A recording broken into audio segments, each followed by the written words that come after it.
नमस्कार कलिंग ओडिशा न्यूज को स्वागत। पलासपल्लीटारे केलासाहीर एकाम्र यूथ एसोसिएशन पक्षर सरस्वती पूजा धूमधाम रे पालन करा जायछि। भुवनेश्वर आम प्रतिनिधि पुष्पलता रिपोर्ट कलिंग ओडिशा न्यूज।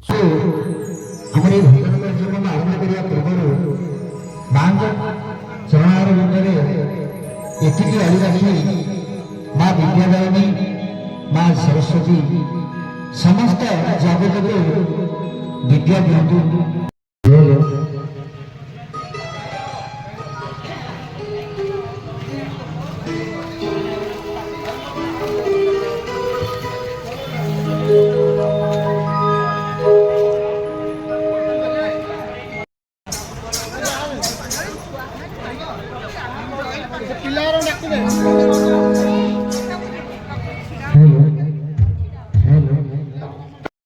प्रधान पलासपल्ली आम सरस्वती पूजा बा अनेक पूजार मो प्रेसिडेंट अच्छी कैलासाहीर।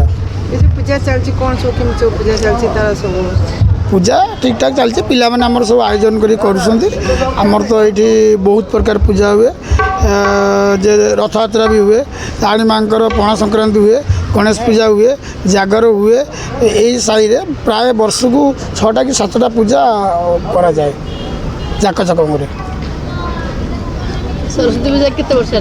एटा प्रथम वर्ष कराई 7 वर्ष भीतर करा बाहर प्रसाद सेवन कराई 2000 लोकंर। जिते भी आम फंक्शन हुए 2000-3000 लोक प्रसाद सेवन करा जाए। 7 दिन रहा था। आज तो प्रसाद सेवन करा बाण सब जो आम सरकार कहवा अनुसार आम जीवु जोटा से ठीक भावुं। बाण आम भी चाहूँ विशेषकर जे गहली गाड़ी करवानी, गाड़ी मोटर आस भल मंद आस लोक भी असुविधा करवानी। आम शांति श्रृंखलार सहित नहीं विशेष ए प्राय 12-13 वर्ष है। घटना एमती बसिक आलोचना करूँ पूजा कलु आरम्भ कलु कौन सदस्य तो साई समस्त मेम्बर अच्छा। हाँ सब मेम्बर आम एकत्र एक साई मेम्बर था जी जहाँ साहय करता करती। आउ दायित्व तो मत देते। सरकार सहायता आम किसी बार्ता देवा से सब चाहते रेजिस्ट्रेशन।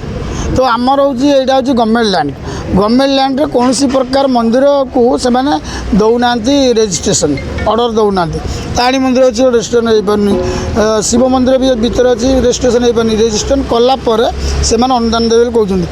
आज्ञा मो कहता जोटी भी गवर्नमेंट लैंड अच्छी से तो लोक बसवास कर निश्चिंत भाव में सेटा को तुम आलाटमेंट न कर तुम कह गोटे कहार गोटे पट्टा आण आम बाइल तैयारी कर आम क्या पट्टा मागू किए देव। आम तो अनअथराइज प्लट्रे अच्छु आम क्या अथराइज प्लट वाला मागू से देवे। आम जाकू बाइल करके दबू से रेजिस्ट्रेशन देवे आमको। सेमती किसी ना जी आम पार्चु आम करूँ निजेश्वर।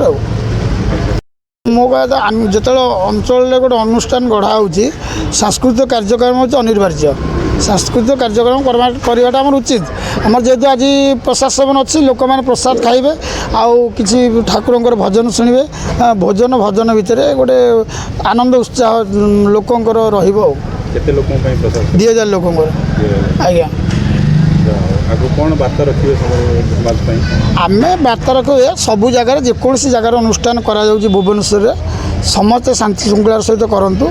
कौटी झगड़ा झांटी न हो आ शांति श्रृंखलार चलू। आपड़ जो करोना कहले करोना महामारी ठारू लोक मैंने हूँ तो बहुत सचेतन हो जाती। आपण मैंने देखि बहुत अनुष्ठान रे आपण विगत बहुत दिन रिपोर्टर मैडम को मुझे जानी किंतु बहुत अनुष्ठान रे आपण आसला रोड पर मद खाई जमी जो गोटे जगार पूजा मंडप पड़ी थे। किंतु एबे आपण मैंने प्राय मंडप देखुवे धर्मानुष्ठान को ग्रहण करके लोक से सब भूली गले। किंतु धीरे धीरे आमर भारत वर्ष परिवर्तन होगा, ओडिशा भी परिवर्तन है। जो बयसर पिला माने बुलवा कथा खेलवा कथा से मैंने आज धर्मप्राण होगी पूजा पर्वाणी करुँचा हूँ सब मुख्यतः बड़ कथा यहाँ। हाँ यहाँ मुख्यतः बड़ कथा। आउ द्वितीय कथा आप तो देखुए पूजा पर्वाणी मद खाई बसाणी करवा ये करा एवं सेगुड़ा ना। घंट मार्दल कीर्तन आउ एवं भी देखुए जो आम आपन ये जाणी नियंतु जे धर्म गोटे जगन्नाथ संस्कृति धर्म धीरे धीरे परिवर्तन है। लोक भी ठकिले आउ ठिकिला से चाहते आम परिवर्तन हबू आ धर्म बाट को जीवु आगू धर्म बाट को जीवु। ଇଏ ହେଉଛି ବଡ଼ କଥା। ଇଏ ଗୋଟେ ବାର୍ତ୍ତା, ଏଇ ବାର୍ତ୍ତା ନେଇକି ଯଦି ଓଡ଼ିଶାରେ ଚାଲିବେ ଆରାମସେ ଆଗକୁ ଚାଲିବ, ବହୁତ ଆଗକୁ ଚାଲିବ। ସୁପ୍ରଧାନ କ'ଣ କହିବେ ସରସ୍ୱତୀ ପୂଜା ଆପଣ ଯେଉଁ କରିଛନ୍ତି? ଶାନ୍ତି ଶୃଙ୍ଖଳାରେ ଆମେ ସବୁ ମିଶିମାଶିକି ଭାଇ ଭାଇ ସବୁ ମିଶିମାଶିକି କରିବୁ ସମସ୍ତେ, ଏହା ଲକ୍ଷ୍ୟ। ଭାଇ ଭାଇ ସବୁ ଅଛନ୍ତି, ଭାଇଚାରା ସବୁ ଅଛି। ଛୋଟରୁ ବଡ଼ ଯାଏ ହଁ, ଛୋଟରୁ ବଡ଼ ସବୁ ଅଛି। କେମିତି ଲାଗୁଛି ପୂଜା ଆପଣ ବହୁତ ଏକାଠି? ଭଲ ଲାଗୁଛି ସବୁ। ଭଲ ଲାଗୁଛି। ଆଜି ଏକାଠି ହେବାରୁ ବହୁତ ସମସ୍ତଙ୍କୁ ଭଲ ଲାଗୁଛି, ଖାଇବା ପିଇବା ସବୁ ହେଉଛି। ଆଉ କ'ଣ କହିବେ ସମାଜକୁ ବାର୍ତ୍ତା ଦିଅନ୍ତୁ ଗୋଟେ? ସମାଜକୁ ଶାନ୍ତି ଶୃଙ୍ଖଳାରେ ସମସ୍ତେ କରନ୍ତି, ସେଇଆ କଥା। ଭାଇଚାରା ନୀତି ପାଳନ କର। ହଁ। ଆମ ପଳାଶପଲ୍ଲୀର ଭାଇଚାରା ନୀତିକୁ ଏକାଠି ରଖିବେ। ପ୍ରଧାନ ଏକାମ୍ବର ୟୁଥ୍ ଆସୋସିଏସନ୍। ମୁଁ ବାର୍ତ୍ତା ଦେଉଛି ଏତିକି ଯେ ଆମ ପୂଜା ଯେମିତି ହେଉଛି ସମସ୍ତେ ଶାନ୍ତି ଶୃଙ୍ଖଳାରେ ପୂଜା କେବଳ ଭସାଣି ଆମର ଶାନ୍ତି ଶୃଙ୍ଖଳାରେ ସମସ୍ତେ ବିତାନ୍ତୁ। ଆମର ଯେମିତି ପୂଜା ହେଉଛି ସମସ୍ତେ ସେମିତି କରନ୍ତୁ, ତ ବାର୍ତ୍ତା ଦେଉଛି। ଆଜ୍ଞା ଆମର ମୁତାବକ ଏତିକି ଯେ ଆମର ଯେତିକି ଭାଇମାନେ ବି ଅଛନ୍ତି ସେମାନଙ୍କୁ ମୁଁ ଏତିକି ବାର୍ତ୍ତା ଦେଉଛି, ଯେଉଁମାନେ କରନ୍ତୁ ଯେ ଆଗ ପୂଜାକୁ ବାର୍ତ୍ତା ଦିଅନ୍ତୁ। ଯେଉଁମାନେ ପୂଜା କରିବେ ସେମାନେ ଆମ ପୂଜାକୁ ବାର୍ତ୍ତା ଦିଅନ୍ତୁ, ଆଗ ପୂଜା କରିବା, ତାପରେ ଆମେ ଯେଉଁ ପର୍ଯ୍ୟନ୍ତ ଡିସିସନ୍ ନେବା, କିନ୍ତୁ ଆଗ ପୂଜା। ମୋ ମତରେ ଏତିକି ପୂଜା। ଆଜ୍ଞା ଆମେ ସାହି ଭିତରେ କରୁଥିଲୁ, ଏଇ ପର୍ଯ୍ୟନ୍ତ ଆମେ ଛକକୁ ଆଣିଲା ପର୍ଯ୍ୟନ୍ତ ଯେତିକି ଲୋକ ବାହାର ଲୋକ ବି ଆମ ପାଖକୁ ଆସୁଛନ୍ତି, ମାନେ ରହିକି ଫଟୋ ଉଠାଉଛନ୍ତି, ଭଲ ମନ୍ଦ ଆମକୁ ଖୁସି ଲାଗୁଛି। ଆମ ମାନେ ଯେତିକି ଯାହା ହେଉଛି ବି ଆଗକୁ ସେଇ ଜିନିଷ ଆମେ ବଢ଼େଇବାକୁ ବି ଚାହୁଁଛୁ। ନାଇଁ ଆଜ୍ଞା ମୋ ମତରେ ସେମିତି କିଛି ନାହିଁ।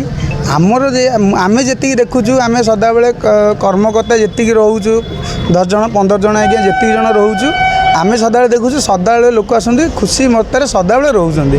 ଆମେ ସେମିତି କେତେବେଳେ ଆଜ୍ଞା ଠାକୁରଙ୍କୁ ଆମେ ଦେଖୁନୁ ଯେ କିଏ ଆସୁଛି କ'ଣ କହୁଛି କ'ଣ ନାହିଁ, ଖୁସିରେ ଭଲ ମନ୍ଦ ସଦାବେଳେ ଆମେ ଇଏ କହିବା କଥା